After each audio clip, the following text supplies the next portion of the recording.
Welcome to Pod Save the World. I'm Tommy Vietor. I'm Ben Rhodes. Ben, why is everyone fighting on Capitol Hill today? It really is kind of a banner day up there. Huh? I mean, Kevin McCarthy shoved a guy in the kidney. Yeah. That meathead Oklahoma senator that I've never heard about or seen before. Yeah, with a really strange name. Fought a Teamster from Boston at a committee hearing. Which was not a good idea. Never fight the Teamsters. A Boston Teamster? It was like a long list. A Boston Teamster named O'Brien is not someone you want to... Sean O'Brien is not the kind of guy you want to... The list of people I don't want to fight are Boston Teamsters, anyone with a cauliflower ear. And then James Comer told Congressman Jared Moskowitz that he looks like a Smurf at a committee hearing. So this is a good reminder that it is not just Donald Trump that is setting a less than stellar example for our children, Tommy. Yeah, our government's a clown show. Society's breaking down. Not great, but we have a good show for you guys today. We're going to talk about the latest from Gaza, including Israel's targeting of hospitals that they claim Hamas is using to conceal military installations. We're going to talk about disagreements between the U.S. and Israel about long-term planning and governance in Gaza, the ways this conflict is escalating for the United States in particular. And we're also going to talk about the effort to get back the estimated 240 hostages in Gaza. And we're going to hear from an Israeli woman who has family members being held hostage by Hamas, and from a woman sheltering with her family in Gaza, and just hearing about what a day in her life is like. And then, Ben, we're going to talk about, speaking of government dysfunction, the major shakeup in the British government.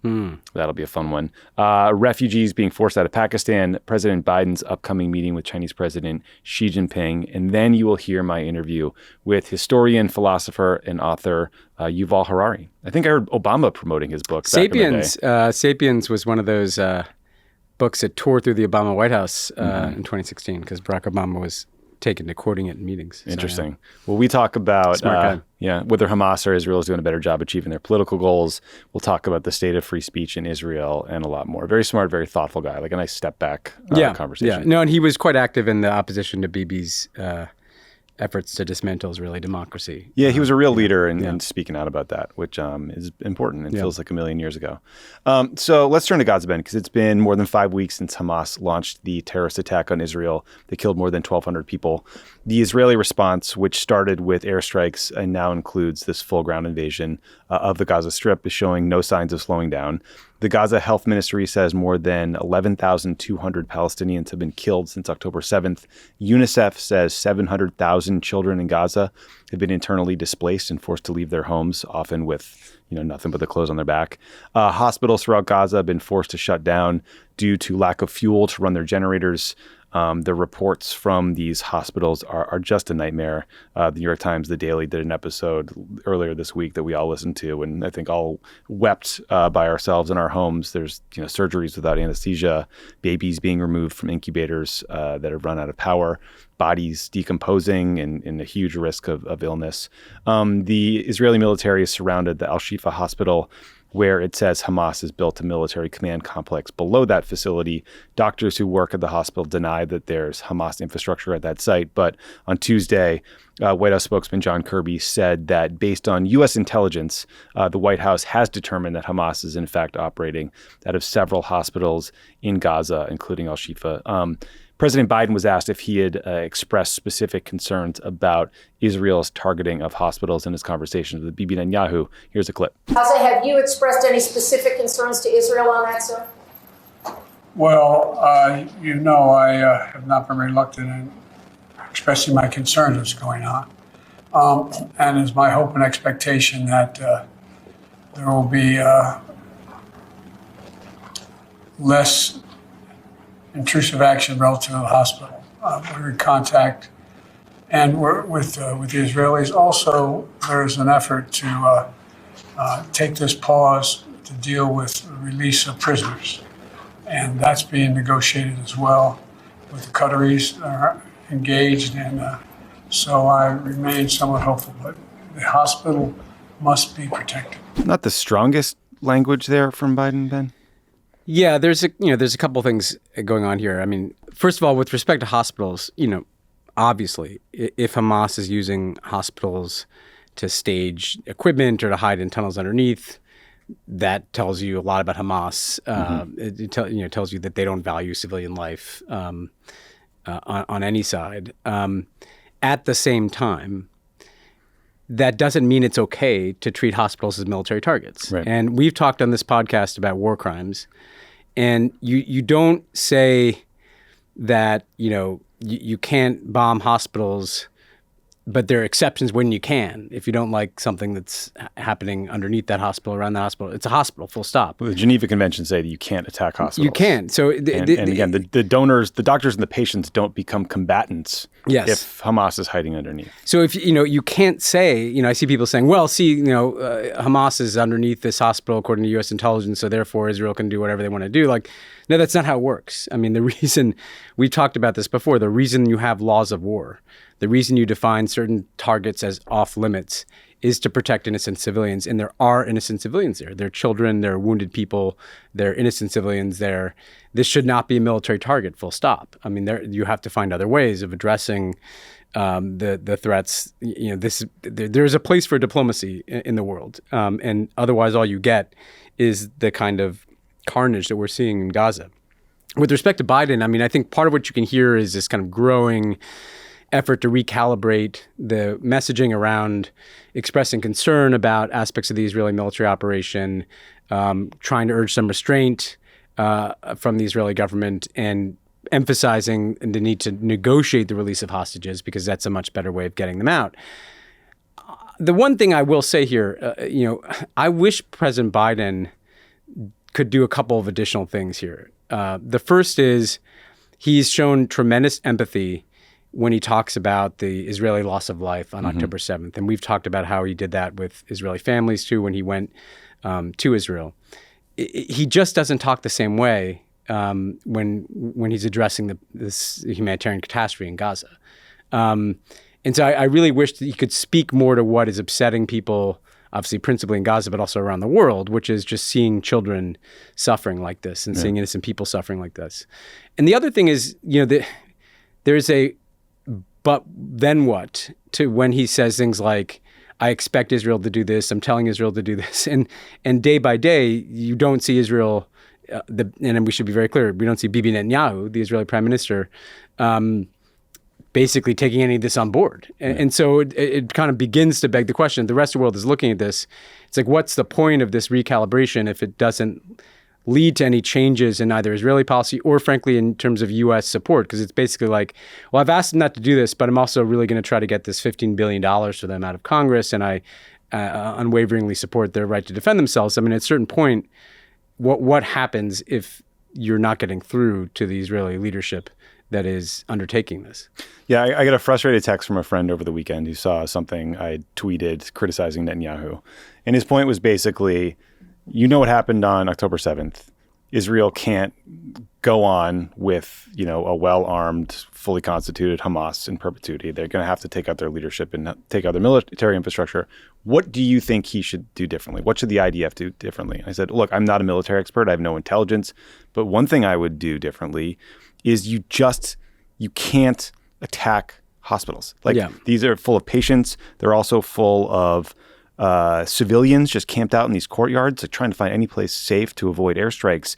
And the IDF just can't target these places. And they also can't say, well, you should all evacuate. I think Netanyahu was saying we offered to evacuate everyone because the health officials are saying, look, we have 700 people at one hospital that are too sick to be moved. They'll all die. If you want to somehow facilitate the transfer of people to another location, if you take them there somehow, or if you find them alternate medical infrastructure that can actually care for them, maybe that's a conversation you can have. But that's a longer term thing. And in the meantime, you just have to show restraint because you have to, because it's a law of war. Well, and because where is it going to lead? What's it going to accomplish? There's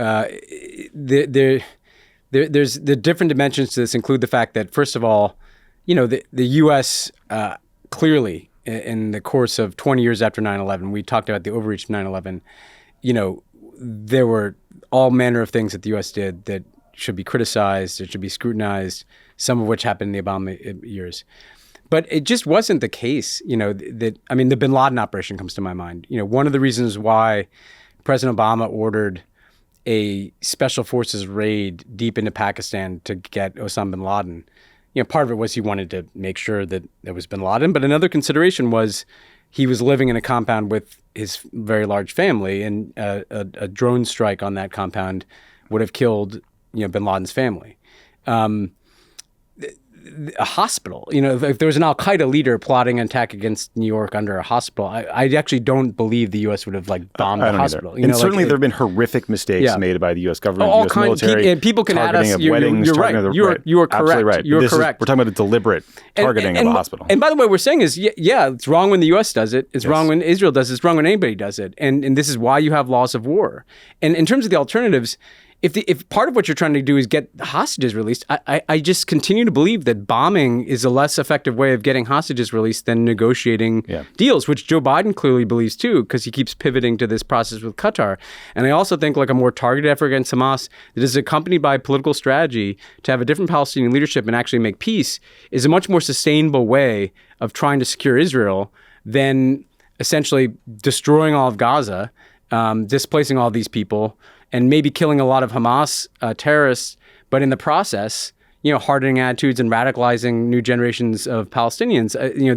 I don't think this does work. No, I don't either. So the U.S. has obviously fully backed Israel in this conflict so far. Much of the international community has been in a different place than us or quickly moving to a different place. Here's a clip from a recent interview with French President Emmanuel Macron. We clearly condemn this terrorist attack and this terrorist group and recognize the right of Israel to protect itself and react. But day one, we say that this reaction and the fight against terrorism, because it is led by a democracy, should be compliant with international rules, rule of war and humanitarian international law. And day after day, what we saw is a permanent bombing of civilians in Gaza. And I think it's very important to say the whole story, but I think this is the only solution we have, this ceasefire, because it's impossible to explain we want to fight against terrorism by killing innocent people.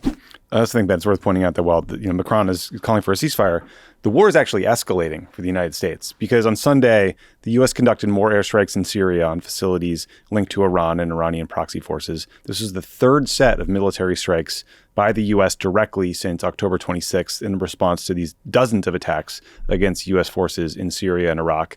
At least 56 U.S. service members have been injured in these attacks in recent weeks, which, that to me is a huge deal, and I feel like it's barely getting covered.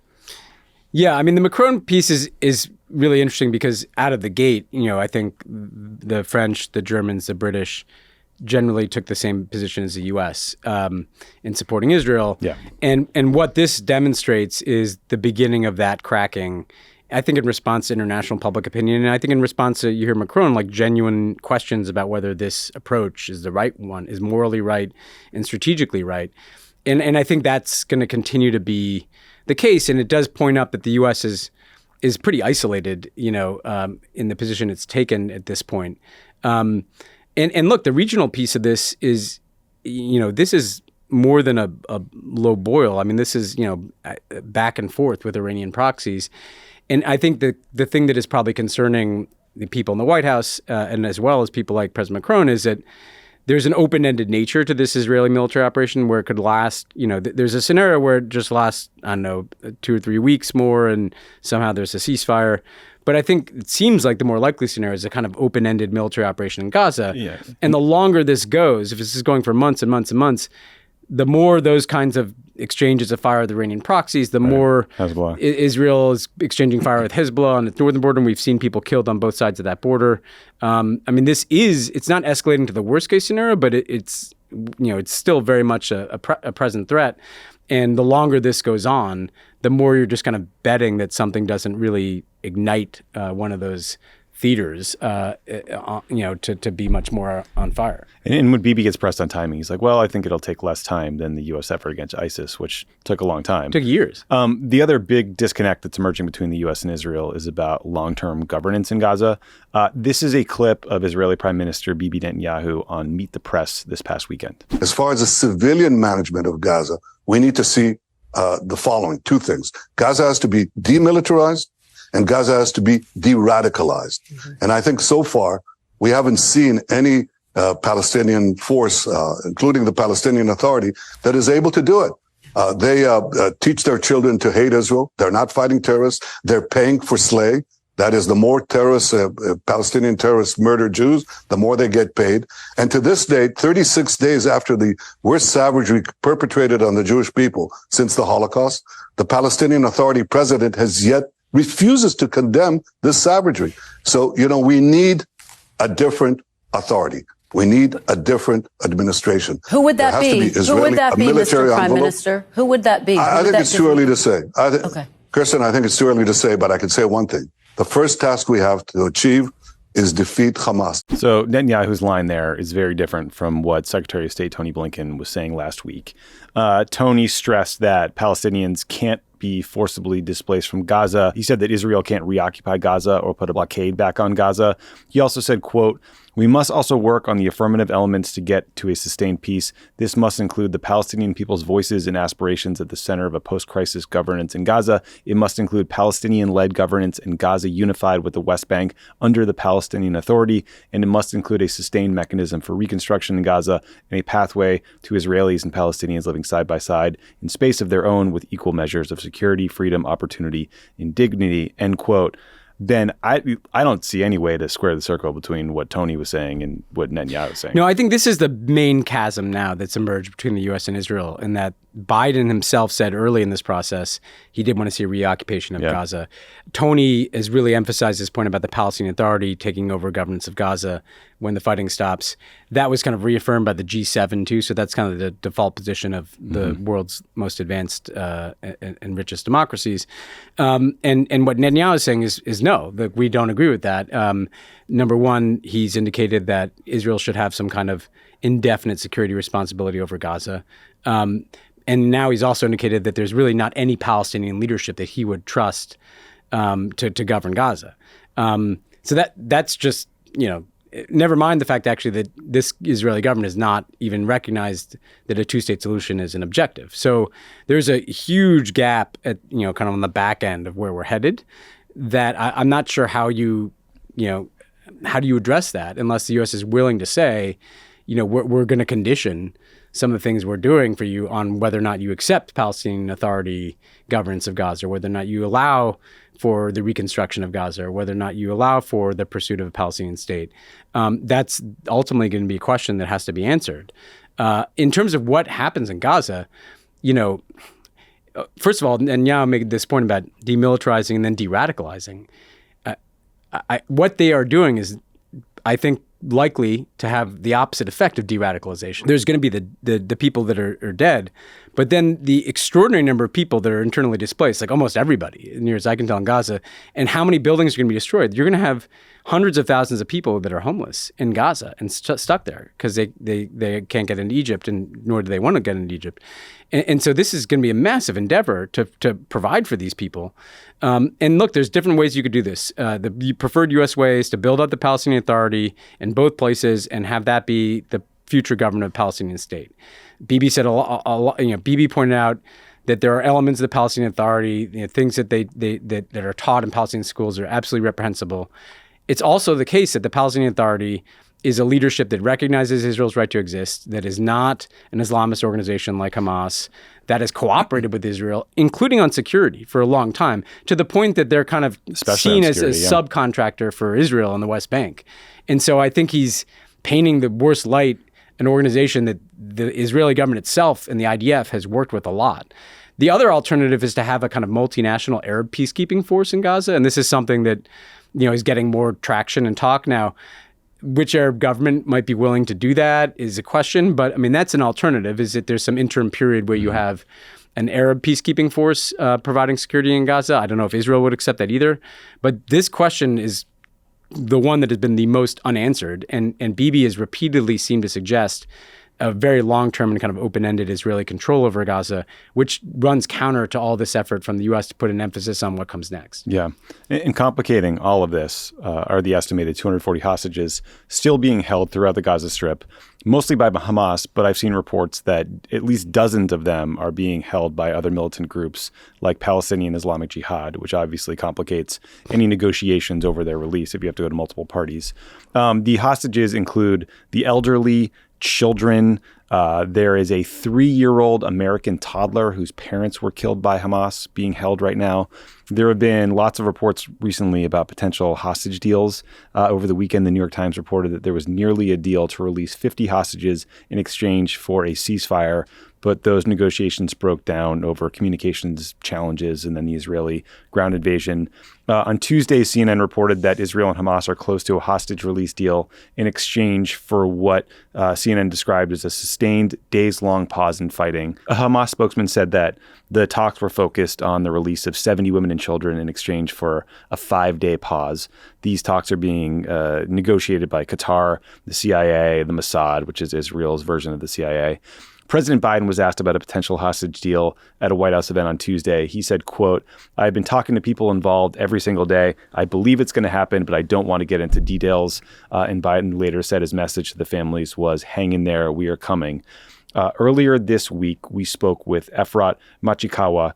5 members of her family are being held hostage in Gaza right now. Her aunt, her uncle's son, Doron, and Doron's 2 daughters, aged 3 and 5. Here's Efrat talking about what this past 5 weeks has been like for her and her family and her experience at a rally this past weekend for the hostages. This over a month time feels like a one long, tiring day.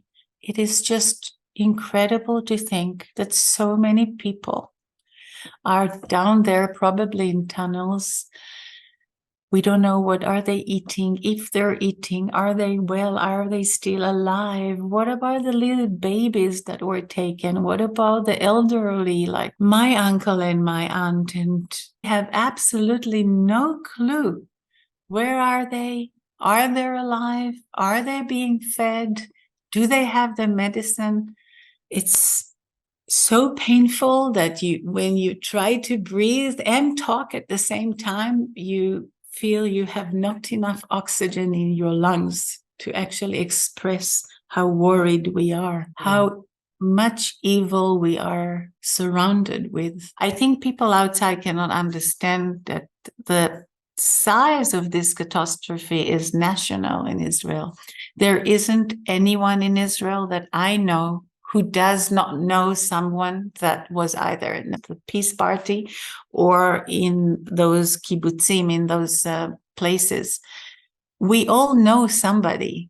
So we're there to support each other, but we're also there to shout out. Nothing can go back to normal, not in Israel and not in the world, in our view, unless everybody comes back home. It's just an important reminder that it's been 5 weeks since this Hamas attack, but for these hostages, for their families, every day is just as excruciating as that day was. And, also a reminder that many of the people who were attacked that day and killed or taken were living on these kibbutzes because they were some of the most people committed to peace in the entire country. Yeah, it's such a, any loss of life and hostage taking is absolutely tragic. The fact that generally those were the communities that were targeted is just an additional tragedy. I mean, I think this issue of the hostages, to me, underscores, because some people might get frustrated listening to us urging this kind of restraint in terms of the Israeli military operation, think, well, what about these hostages? And we can't emphasize enough, I truly believe that you are going to be much more effective in getting more hostages out faster through this kind of negotiating channel. I do too. I mean, a 5-day pause in order to release 70 hostages, who wouldn't take that deal? It's reportedly been on the table since last month. And look, to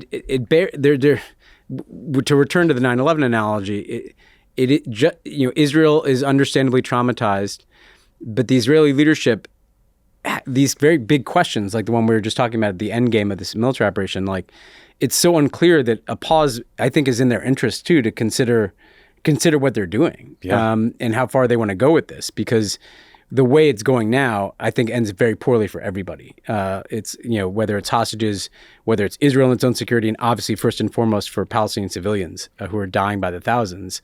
I've heard the White House and echo the line that Hamas would benefit from a ceasefire. We should emphasize again, actually that's that's not true. Palestinian civilians would benefit a lot from a ceasefire, and it's not like Gaza is not being heavily monitored right now, and there's going to be some massive Hamas breakout here. So I just hope that there's a more diplomatic push. That'd be a great thing if they can achieve that agreement to get 70 people out. It would be an enormous lift for, I think, everyone in Israel. Ben, I did see that the Israeli spyware company, the NSO Group, is using the hostage situation to do PR for themselves.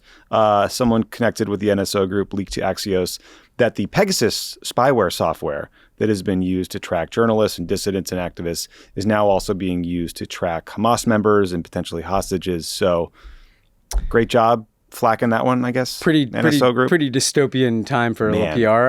And the reality is, it's not like there aren't other ways to you don't think the geolocate Mossad's phones on this one? You don't Shin Bet's not on this? Yeah, I mean, so maybe wait a little while for the advertisement, guys. Fucking gross. Finally, we talked with... We should add the NSO Group's been blacklisted by the United States government. Yeah. So part of the reason they're doing this is to lobby Congress. To an American outlet. Yeah, exactly. It's very deeply cynical. Yeah. Finally, we talked with Fida Al-Arege. She works in Gaza for the nonprofit organization Oxfam. She's sheltering with her family of 8, at her friend's 2-bedroom home in southern Gaza. Her friend is a family of 5, so it's 2-bedroom house, 1 bathroom, all these people. We asked her to describe just a day in her life since the October 7th attacks. We start very early the journey of securing everyday life things: water, drinking water, bread, food for the day. And it takes so many hours. I still can't believe how easy our life used to be. Like, you used to open the tap and have water, or go to the bakery and get some bread, and that's it. Nowadays, we wake up, we start thinking, who's going to go to fetch water? Then what's the transport that you're going to use? Of course, forget about cars. We do have a car, but it's useless now with lack of fuel. So either you secure a donkey-pulled cart or something like this, or you just decide to walk. All throughout the day, we try to reach our families and our friends through phones. It's very, very, very, very difficult to get through to someone over the phone. So you keep trying, regardless of the hour, day and night, anytime, all the time, just to try to catch someone. For me, personally, some nights were very unbearable. All of the scenarios keep playing in my mind. Am I going to lose one of my kids? Are they going to lose me? Is this next strike going to hit us? All of this, all night through. And then you wait for the break of dawn. I don't know what's the difference, because we are killed day and night, but I don't know, just maybe to make sure that the word still exists in the daylight, and repeat all over again and again. Just, 2 examples there of the just unbearable suffering from innocent people, both Israeli and Palestinian, because of this war. Yeah, and I don't know how you can listen to that, both of those clips, and not essentially, if you believe that the lives of those 2 people are not disposable, that they matter, and that they matter equally. I don't know how you couldn't think that, like, a ceasefire and some effort to actually achieve a peace here isn't better for those people. I mean, this is a mom. This is not some Hamas member, and aid worker. And what she's pointing to is, again, the reality that there is no fuel left in Gaza. Water is hard to come by. Bakeries have been bombed, well documented. And life was hard in Gaza before this war started. What's chilling to hear her say, like, oh, we used to have it so good. Right. I mean, so good that they were living in Gaza, it just underscores that if we can just see the humanity in everybody, like the solutions become a bit more obvious, and then the rationalizations that people make for either Hamas's horrific attack or for this kind of pretty indiscriminate response. And it's not an equivalency, I'm not, obviously Hamas proceeded with absolutely zero regard for human life, period. Yeah. But, proceeding with relatively little regard for the the circumstances of 2 million people in Gaza, that doesn't make that the right solution to dealing with Hamas. Yeah, no, I mean, what Hamas did, Hamas launched this terrorist attack with the goal of killing as many civilians as possible, in the hopes of getting an overwhelming Israeli military response so that it would become this global story and it would reignite people behind the Palestinian cause. Right now, they're getting what they want. Yes. You know, and I talked about with this Yuval, and as much as I understand the need to take out Hamas's military capability, as much as I understand the desire for revenge, you just have to listen to the voices of the people caught in the middle who are suffering and realize that what's happening right now is fucking madness. And it's benefiting no one. Yeah, and I'd say this is an American, because this is how I felt after 9/11. We had our overreach with torture and Gitmo and the Iraq War. Like, what is this doing to us? You know, if Israel destroys Gaza, what does that do to the nature of Israeli society? In the same way that 9/11, I think, did some bad things to the nature of American society and politics. And I'm really glad, you made this point, precisely because Hamas doesn't value human life. Precisely because Hamas, in addition to wanting to eradicate Jewish Israeli life, doesn't value Palestinian life. To your point, they won an overreaction. Like that's what they didn't like. I think that just like Bin Laden did. They didn't like the Abraham Accords. They didn't like that the Palestinians were cut out of things. They didn't like they weren't the center of attention. They didn't do this thinking that there would be no Israeli reaction. They did this because they thought there might be an Israeli overreaction, which would put them in an even stronger position. And so we have to understand that if you're fighting arsonists, you don't fight arsonists with more fire. You fight them with water. Like it's so. That's just such an important point that is missed here. If you're doing what you're being kind of baited into doing, that's likely not the right reaction. No. We're going to take a quick break. When we come back, we're going to talk about the massive shakeup in the British government. So stick around for that. Pod Save the World is brought to you by Harry's. Subscriptions, love it. They're not always great. I had a magazine coming to my house for a long time that I just didn't even open, but I'm subscribed to Hulu, and it's like, when was the last time I went to Hulu? I'm a Paramount Plus boy right now. That's what I'm talking about. There's a subscription for everything these days, from artisan jerky to all those streaming subscriptions, and it feels like we've lost Artisan jerky is my nickname in high school. Saving time and money. Subscriptions only really make sense for stuff you use all the time on the same cadence, like razor blades. A smooth shave shouldn't be rough on your wallet. With Harry's, you get high-quality, German-engineered blades. They come right to your door. Every order saves you money compared to that big brand most guys are used to buying. Right now, you get a trial set, a $13 value for just $3 at harrys.com/savetheworld. It includes a 5-blade German-engineered razor, weighted handle, foaming shave gel, and a travel cover. Harry's also makes skincare products to enhance your shave and keep your skin looking and feeling great, including creams, washes, and lotions that will help your skin stay healthy and hydrated. And they're offering a no-risk trial. Don't like your shave? No worries. It's on them. You can cancel your subscription anytime. The reason Harry's is great is because you'll never run out of blades. They'll come to your house. You'll always have a fresh blade. You'll never have to travel the next day and realize you're going to be shaving for a week with some dirty-ass dull razor, because that doesn't end well. Get a subscription that saves you time and money with Harry's. Get started with a $13 trial set for just $3 at harrys.com/savetheworld. That's harrys.com/savetheworld for a $3 trial set. Pod Save the World is brought to you by Simply Safe. There's never a wrong time to protect your home, but this fall happens to be an especially good time. Why is that? Because you can get up to 50% off a brand new Simply Safe home security system. It was named the best home security of 2023 by U.S. News and World Report. And John Lovett. You bet. John Lovett has set up a Simply Safe himself. You bet I did. I set up a Simply Safe and did it with my own 2 hands. Went to the website, decided what I needed because you can customize it. It came in the mail. I set it up in a matter of minutes, and it worked flawlessly. Highly reliable, highly recommended. What an American story. Simply Safe is comprehensive protection for the whole home with advanced sensors that detect break-ins, fires, floods, and more, plus HD cameras both inside and out. It's powered by 24/7 professional monitoring for less than $1 a day, half the cost of traditional home security. With new 24/7 live guard protection and smart alarm wireless indoor cameras, monitoring agents can see and speak to intruders, helping stop crime in real time, a powerful technology exclusively from Simply Safe. Satisfaction is backed by Simply Safe's money-back guarantee. Try Simply Safe for 60 days risk-free, and if you don't love it, return your system for a full refund. For a limited time, listeners can get a special 50% off any Simply Safe system with a Fast Protect plan. Visit simplysafe.com/crookedworld. That's simplysafe.com/crookedworld. There's no safe like Simply Safe. Let's turn to the United Kingdom, Ben, where British Prime Minister Rishi Sunak has done a major reshuffle of his cabinet that has left a lot of people like scratching their heads, I think is the best way to maybe phrase it.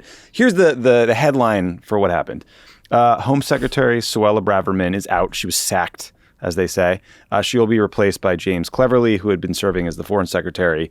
And then former British Prime Minister David Cameron is back into government as the Foreign Secretary. Yes, that David Cameron, the man responsible for Brexit. If you haven't heard of Suella Braverman, consider yourself lucky. She represents the far right of the Tory party. She was behind some of the worst anti-immigrant policies and rhetoric.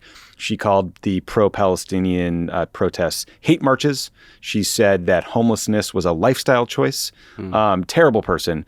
By the end of her time as Home Secretary, it seemed clear that she wanted to get fired. She wanted to be martyred on some right-wing cause so she can run again in a future Tory party leadership election. So she's gone, but she's not forgotten, sadly. David Cameron, you might recall, served as the prime minister from 2010 to 2016. Then he brilliantly put forward the Brexit referendum, lost the vote, resigned from parliament, and has watched the smoldering wreckage of Brexit from the sidelines ever since, where he's been making tons of money as sort of a pseudo-creepy lobbyist. Because Cameron is no longer a member of parliament, he had to be named to the House of Lords to become eligible to serve as foreign secretary. So this whole thing must be just an enormous insult to every other member of the Tory party who got passed over for the job by a guy who wasn't even eligible. And then, frankly, like a foreign secretary from the House of Lords has a real like Victorian England. Now he gets to be a Lord David. David. Let them eat cake vibes. So, Ben, I was trying to think of an equivalent in U.S. politics. Since Brexit is, arguably the biggest foreign policy disaster in modern British history, do you think this would be fair to compare it to like a future Republican naming George W. Bush Secretary of State? If Iraq is our Brexit. That's a pretty good one. Do you watch The Crown, Tommy? I gotta. So People love it. If you like The Crown, I think Peter Jackson, the guy who made The Crown, his next series should be like a 7-part Netflix series that starts with Brexit and goes through all these Tory governments. You could have like the Liz Truss season, and now we're up to like season 7. Really short seasons though. It's gotta be streaming.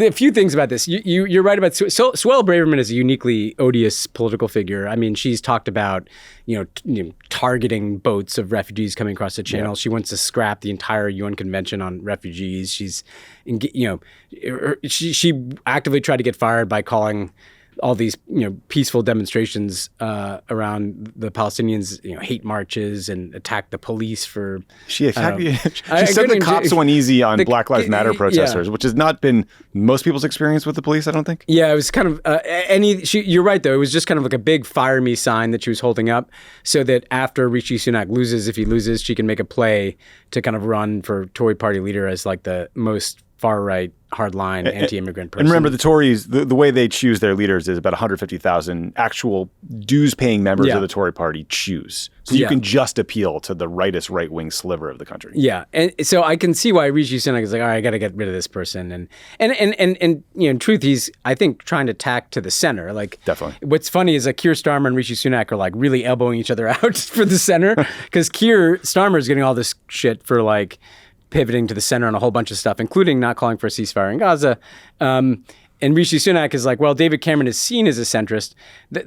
We should note, by the way, like just like Chris Christie was on Pod Save America, we did have David Cameron on Pod Save the World. He was our center-right guest way back in the day. But the reality of this is, I just got to say, like, David Cameron becoming foreign secretary does kind of prove the theory that, like, if you went to Eton or like a white guy, like you can like call a Brexit referendum and lose it and still could be foreign secretary. Talk about there's nothing that you can do that could get you voted off the island, and you get to be a lord, to boot and everything.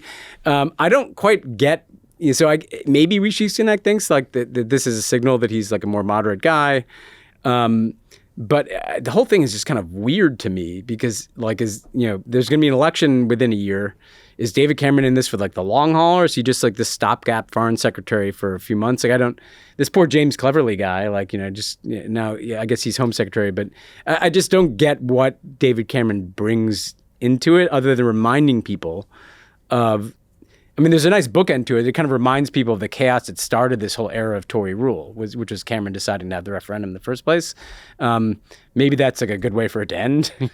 Yeah, I think Cameron brings you like kind of a surprising move. Change the narrative. It gets you away from all the talk of Swallow Braverman, who's terrible. The crazy thing about the British system is James Cleverly, like, I don't know, sort of a boring, whatever, fine guy, right? Dude, foreign secretary. Know nothing about that guy. You just get plucked out of your job and you get dropped in as home secretary, which is basically the equivalent of going from Secretary of State to Secretary of Homeland Security. Yeah. There's no time for training. Yeah. You have to be available for like the questions in front of Parliament like 3 days from now. Like the system is madness. Like none of these people are prepared for the job. That's a really good point. The Tories keep doing these cabinet reshuffles as if like, these jobs are totally interchangeable. They're not at all. You're like, who's actually minding the store here? I've been reading Rory Stewart's book after he came on the pod. It's very good. A couple of thoughts. One, he talks about this a lot, about how like you literally show up at the job and you spend weeks like learning where the bathrooms are. Like you have no idea what you're doing. You have no training for these jobs. Two, Rory and Cameron did not get along. They didn't like each other. I think Cameron really didn't want Rory to be a member of Parliament or run in the first place. But it's interesting the way, listen, we're dumb Americans. Okay, we see a guy with like floppy kind of Hugh Grant hair and we hear a British accent and we think you must be a goddamn genius. But David Cameron is just a guy who like grounded out as a special advisor to powerful people in a ministry and, ran a bunch of local elections and worked his way up as an MP for, I think, 15 years before he finally got a shot. I don't know. These folks are a little more parochial than we might think.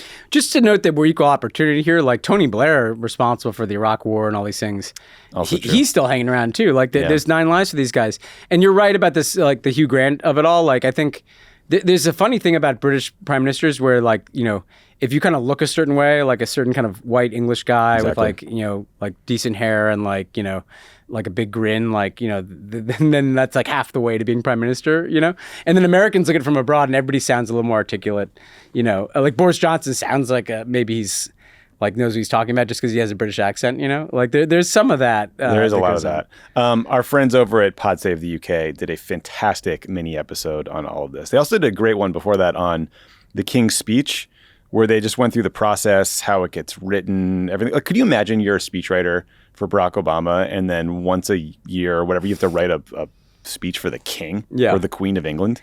What a bizarre process, because the government prepares the speech for the monarch and then they read it. Yeah, that's always the strangest one, because like the anytime there's a politician reading a prepared speech, it feels a little, like staged. But at least usually like the politician is participating in the contents of the speech. Right. Like the King's speech is just some guy being handed a document being like, perform this, Yeah, and it's a guy like talking about the fix to the cost of living crisis wearing like a $16 million coat. From a palace. From a literal palace, With like a golden scepter. Living on like an allowance from the public and having a multi-billion-dollar real estate empire, Like it's really attuned to the cost of living crisis. Weird system. There's a long time where I was really jealous of the British system because they had snap elections every once in a while, but I don't know. Our system's fucked up too. Everybody's system's a little fucked up. Theirs is just like a little peculiarly eccentric. Grass is always greener. Switching gears hard here, Ben. So the past few weeks, we have talked about the Pakistani government's decision that they made last month to deport all undocumented Afghan refugees back to Afghanistan. This decision could impact up to 1.7 million people. The Associated Press reported that nearly 300,000 Afghans have already left the country, have already left Pakistan and gone back to Afghanistan. To learn more about this decision and its impact, we reached out to Elaha Omar, the CEO and founder of an organization called Uplift Afghanistan. Because don't forget, we have had since the 70s and 80s, the Soviet Union invasion, civil war, and then 20 years of war led by the US, right? And so naturally comes out of this migration. This 1.6 million that's facing these deportations and expulsions, some have been there for decades. Their children don't even speak Dari or Pashto. They speak Punjabi. They were born there. They have businesses there. You also have people who fled Taliban persecution, women, human rights defenders, prosecutors, allies that worked with U.S. military, and just people, transit refugees who are there, who have a pathway forward and waiting for that to open up. They're trying to set up biometrics so that they can get identity cards.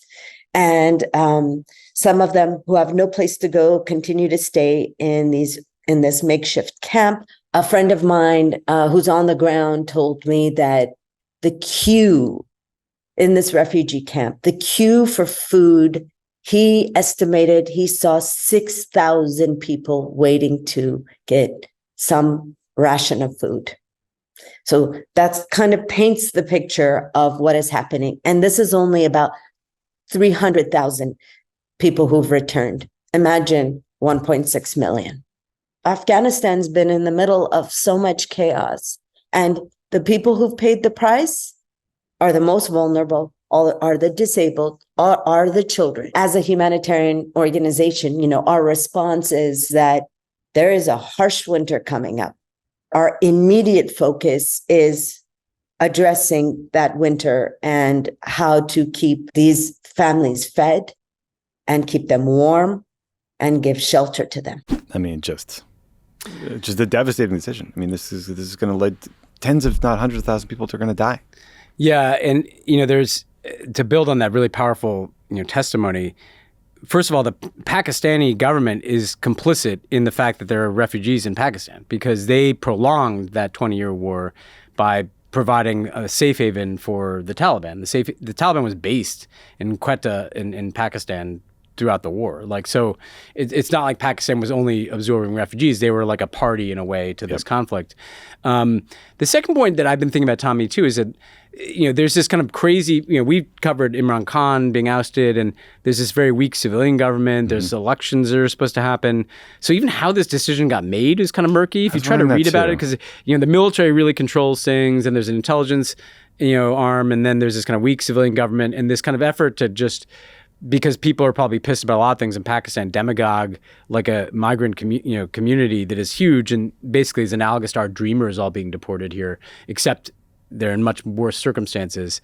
It's just a horrific and bizarre decision. And then if you read on the other piece I'd add to her and looking at this is, some of this is like Pakistanis are expropriating the homes and businesses of some of these Afghans that are being displaced. It's pretty gross, but at the same time, they're also going to lose a workforce. I mean, it's just Afghanistan can't absorb this. They're being sent back to the Taliban. So if you're a woman, you're being sent back to like a third-class citizenship. It's horrible. And to uplift Afghanistan, part of what they do that is interesting is they do cash, they try to get resources directly to people, like you were saying, which is a way to not have to go through the Taliban, And so it does speak to this kind of new form of development where like the best thing you can do for some people sometimes is just get them resources. Yeah. Well, check out Uplift Afghanistan, give it a Google, see what they're up to. Maybe chip in some cash if you can. Ben, pour one out for commuters in San Francisco this week because the Asia Pacific Economic Cooperation, or APEC Summit, is coming to town. The big news out of this summit is that Biden and Chinese President Xi Jinping are set to meet face-to-face. These two last met on the sidelines of the G20 in Bali in November of 2022. Then there was that whole, spy balloon thing. It was probably a little bit of a mess. Relations got rocky again, let's say. So we were shooting down science experiments in the sky. Yeah, we were just whacking weather balloons left and right. What a dumb 6 months that was. Biden and Xi are expected to talk about trade, potentially reestablishing military-to-military talks that China cut off after Nancy Pelosi visited Taiwan in 2022. They're going to talk about AI. They'll probably talk about stopping the export of chemicals used to make fentanyl. Whole bunch of items on the to-do list there. The entire 21-member summit is going to focus on trade and economic growth. The White House is expected to announce a trade deal with about a dozen other Asian countries while there, although there's some anxiety from the left and Democratic Party about this potential deal. Ben, what are you watching out for at this event? And what do you think? All smooth sailing with China from here on out? I mean, look, I think this is a meeting for the sake of having a meeting, which is not a bad thing. It's a good thing. I mean, I think they're trying to essentially, Diplo speak would be put a floor under the relationship. But essentially, the U.S.-China relationship has been in some kind of free fall. The fact that the president of the United States and the president of China have not met in like a year is very strange, like in a non-COVID times. Xi Jinping hasn't been to the United States and since 2017, I think. And so just resuming this communication, they will actually make everybody happy at that summit because other countries get pretty uncomfortable when the U.S. and China are that much at odds. Hopefully it opens up space for communication between the governments. Military to military ties would be a good thing because it kind of allows for almost like a hotline so you don't have some incident in the South China Sea or the Taiwan Strait blow up. I'm tired of seeing, little clips on Twitter of like Chinese fighter jets within 6 feet of some U.S. aircraft or like, a Chinese destroyer cutting off some American boat or a Filipino fishing boat. Like there's too many incidents like that are happening too often. Or a 30-minute segment led by Hugh Hewitt in a Republican debate about ships, Anyway, we'll put that aside. But look, and then the AI stuff is interesting too, because what's been reported out is that the U.S. wants to discuss not having AI involved in the management of your nuclear weapons enterprise, which seems like good. It does indicate that we should probably be talking to the Chinese about some of these AI issues. But the big but here is they're not even going to have like a joint statement. There's not like this is not going to be some breakthrough. This is just about preventing free fall. I mean, military to military is like your most baseline thing that you want to be doing. So this is not a huge breakthrough in a bunch of different areas, but hopefully it allows for some more engagement so that we're not just in this spiral into Cold War. How about the NBC debate, the Republican primary debate, where they just pushed the 5 candidates who showed up to the right on every possible issue, like Cold War with China, retaliation against Iran. What else was it? It was like Venezuela sanctions. It was like every issue they could think of, they just pushed them to the right. Yeah, it's so interesting that like it's still the default position in American politics. It's like problematic to not move further to the right on things, particularly because that's actually not where the American public is on most of this stuff too. Like the American public doesn't share all these views about, getting into more wars or probably even like building more ships, sounds crazy. Yeah, to meet Hugh Hewitt's game of risk approach to looking at, counting up Chinese boats and trying to match them with our boats, Yeah. Okay, we're going to take a quick break, and when we come back, you will hear my interview with Yuval Harari, so stick around for that. This episode of Pod Save the World is brought to you by Cariuma, the cool, sustainable sneaker brand worn and loved by skaters and surfers. They are reimagining classic sneakers with you and the planet in mind. Winter is well on its way, and finding a sneaker that's built to last and ready to withstand the cold is crucial for staying warm and looking good this season. With over 40,000 five-star reviews, Cariuma's got you covered with consciously crafted styles that will stick with you for years to come. Whether you're looking for your next go-to pair or the perfect holiday gift for your people, Cariumas are the elevated essentials that complete any closet.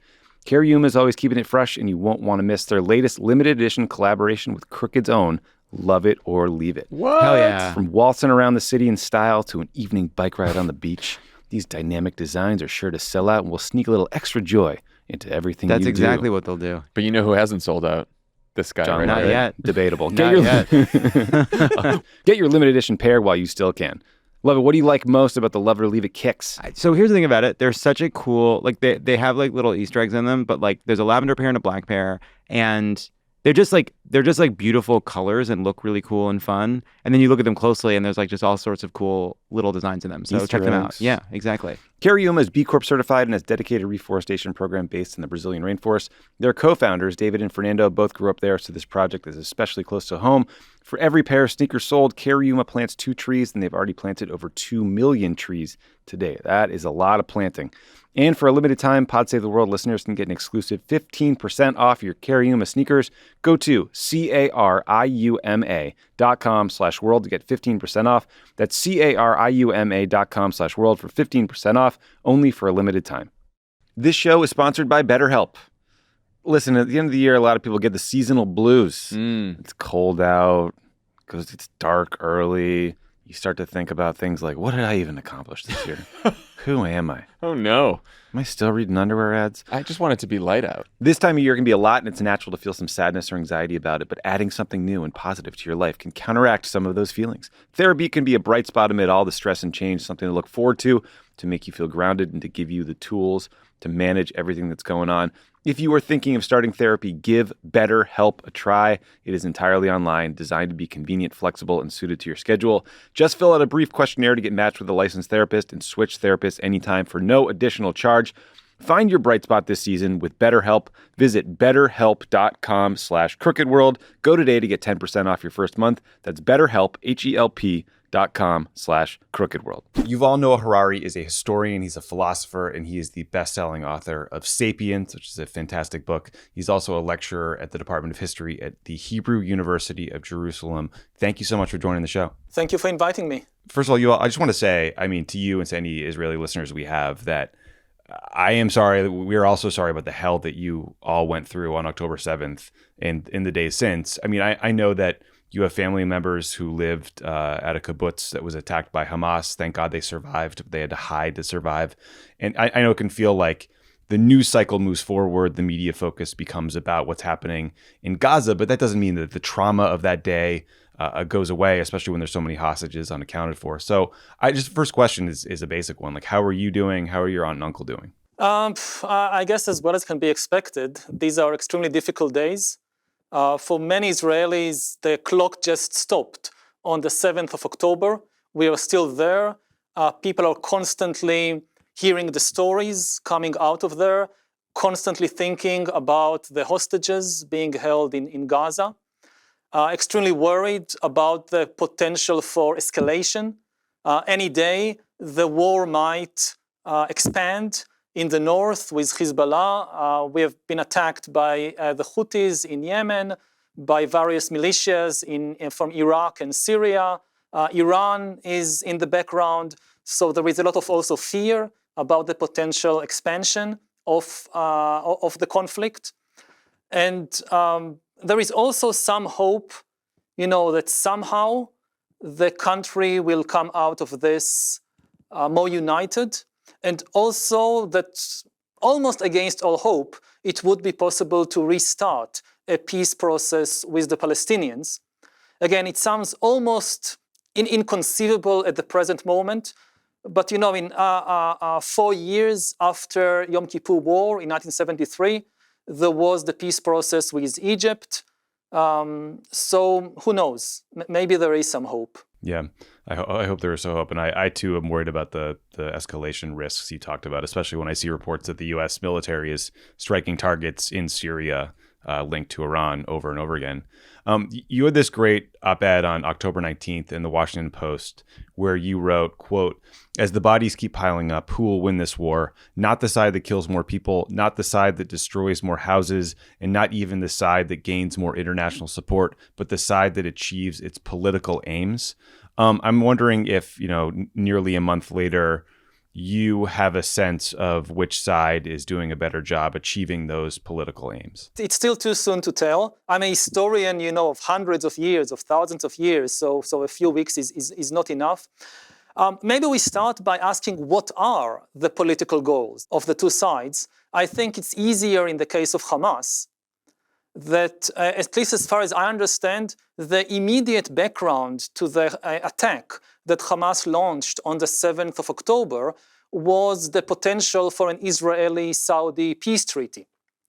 That according to many credible sources, maybe we were just weeks from this kind of treaty between Israel and Saudi Arabia, with American also, of course, helping to achieve it.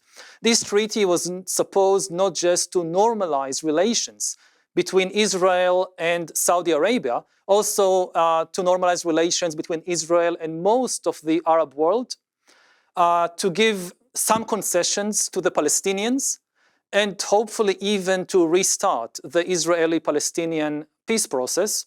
And the background to that was this huge plan to build an infrastructure corridor leading from India and the Persian Gulf through Saudi Arabia and Jordan to Israel, and from there to the Mediterranean and Europe.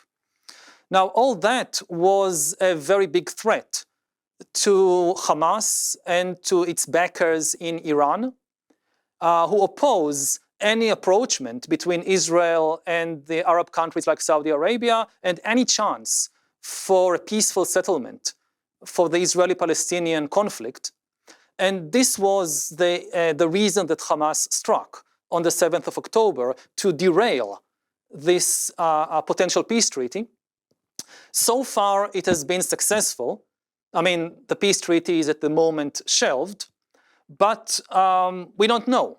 Maybe after some kind of ceasefire or some kind of end of hostilities is reached, we will see the Israeli-Saudi treaty back on the table, maybe even expanded.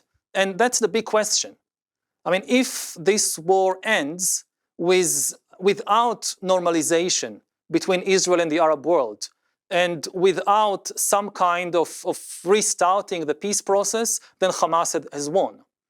Now, the question with Israel is more complicated because it's not so clear whether Israel's aims, political aims, are the exact opposite of Hamas. I hope they are. I hope that Israel's war aims is to come out of this conflict in a position to achieve peace with a normalization with the Arab world. Again, the logic of the war should be that because Hamas does everything in its power, not just now, but for years, to foil any chance for peace. So if you want to have peace, you need first of all to disarm Hamas. If this is the logic of the war, it makes sense. But you do hear extremist voices in Israel, including in the Netanyahu coalition, who think in very different terms. And so far, the Israeli government has not made it clear enough what are its long-term goals. It's speaking about the need to disarm Hamas. Okay, that's understandable, but what comes after that is far less clear. Yeah, I mean, I understand the desire to disarm Hamas. I mean, I certainly remember how America felt after 9/11. We wanted to feel safe again. We wanted vengeance, frankly, and I can only imagine how those fears and feelings would be magnified if Al-Qaeda had been living just over the border in Canada, for example. But I worry that Israel is getting pulled into a similar trap that we did, because it does seem like terrorist groups like Hamas and Al-Qaeda want not just to foil the Saudi normalization talks, but a broader war to get back on the radar screen of the entire Arab world, and that Hamas did what they did with the goal of getting an outsized military response to, sort of raise those images and create those narratives again. I mean, knowing that that is likely Hamas's goal, do you think there's space in Israel for voices trying to sort of make that case and urge restraint? There is space. The voices are there. What will be, again, the outcome on the ground, I don't know. I'm not part of these discussions in the military, in the government. And really, it's just too soon to tell. Unfortunately, this is likely to be, in one way or the other, quite a long conflict. I can only say that in the long term, I think that Israel's political aims should be normalization with the Arab world and peace with the Palestinians on the basis of the understanding that the Palestinians must be given the ability to live dignified lives in their homeland. How to achieve that? That's a huge, huge problem. Again, it should be clear that disarming Hamas is necessary because Hamas opposes any such efforts. And from its very foundations, more than 30 years ago, this was its entire logic, its raison d'etre. And it repeatedly, every time that there was a chance for peace, it used its military force in order to foil the peace process. And it's likely to do so again. So this is the rationale behind saying we need to disarm Hamas. Of course, just disarming it without giving the Palestinians a different potential future, again, a future of dignified lives in their homeland, will just get something similar or something even worse a couple of years down the line. Well, yeah, let's talk about what that future for Palestinians could be like. Because in America, you still hear, and in the West, frankly, people defaulting to talking about the two-state solution in a Palestinian state. But that feels very challenging given the current Palestinian leadership and given Netanyahu and his coalition. Do Israelis still think a two-state solution is viable? And if not, what other alternatives are being discussed in the sort of political space? There are all kinds of alternatives, but what we need to understand about these kinds of ethnic conflicts and national conflicts, it's not like a problem in mathematics when the question is, does the problem have a solution, yes or no? And you can prove mathematically that a certain problem has no solution, or a certain problem has 3 different solutions, 1, 2, 3. In history, it doesn't work like that.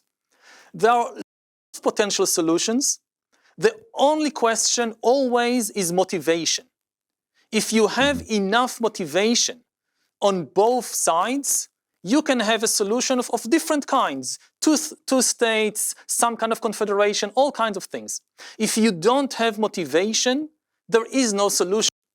And even more importantly, the motivation has to be on both sides. To wage war, you need motivation only on one side. That's enough. But to have peace, you need motivation on both sides.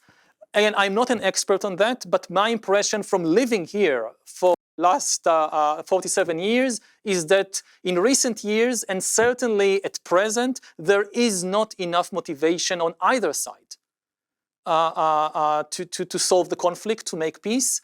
We need to gradually build up that motivation. That's the task. I mean, there won't be any solution to the conflict in the next few weeks or months. But hopefully, we can now sow seeds that down the line will make it possible for Israelis and Palestinians to live side by side. How long will it take? I don't know.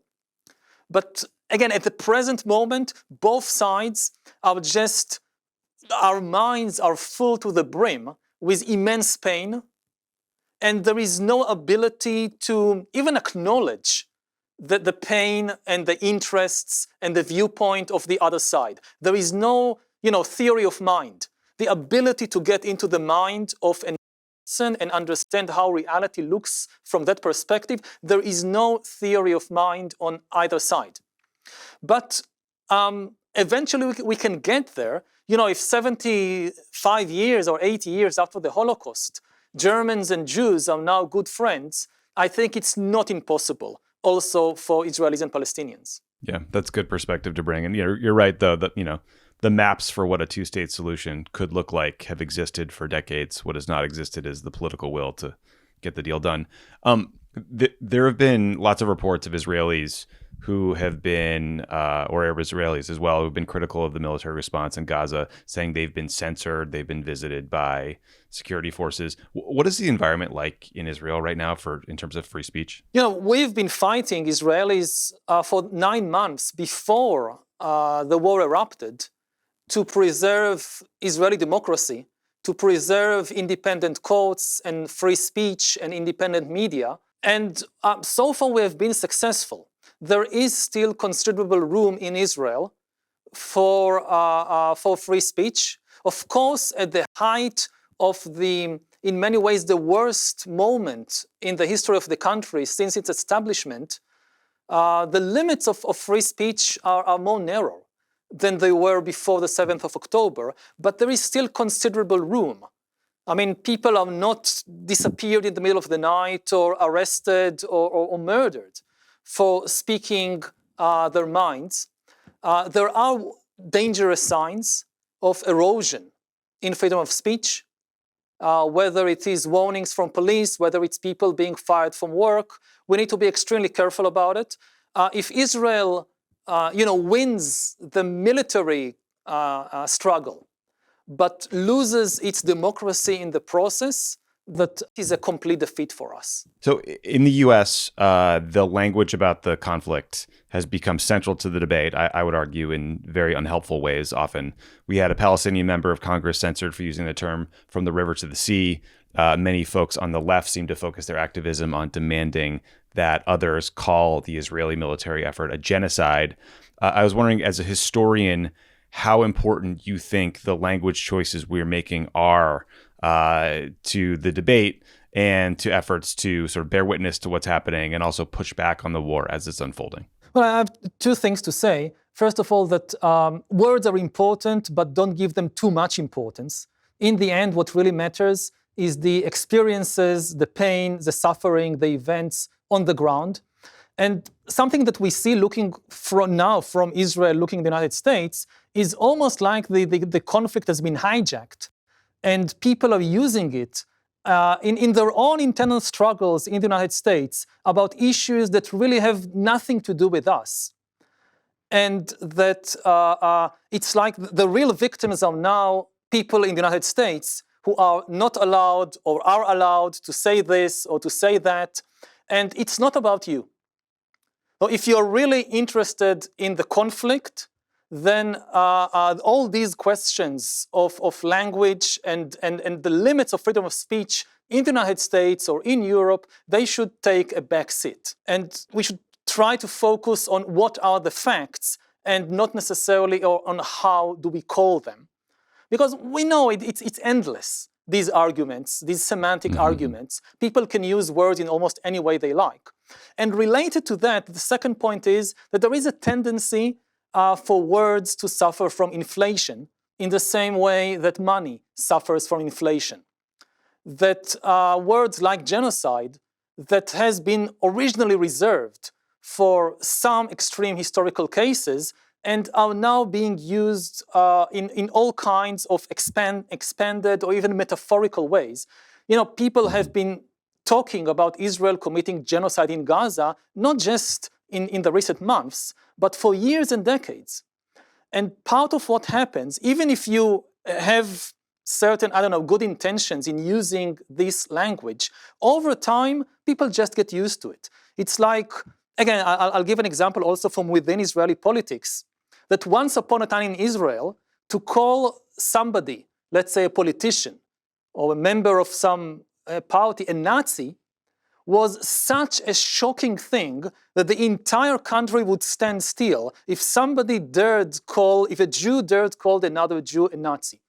Today, it's this currency has been completely kind of lost all its value. So I would say words are important, but be careful not to give them too much importance and not to use them in a way that eventually causes them to lose all their meaning. Yeah, well said. I mean, I think the thing about Nazi comparisons is that you should never make them because it was a singular evil in our history, and let's leave it there. Yeah, it's just the worst. Final question for you. You wrote in Haaretz, quote, "We need an Israeli charter to explain how our lives will look after victory is achieved and the positive goals for which millions of soldiers and civilians are being required to risk and even sacrifice their lives."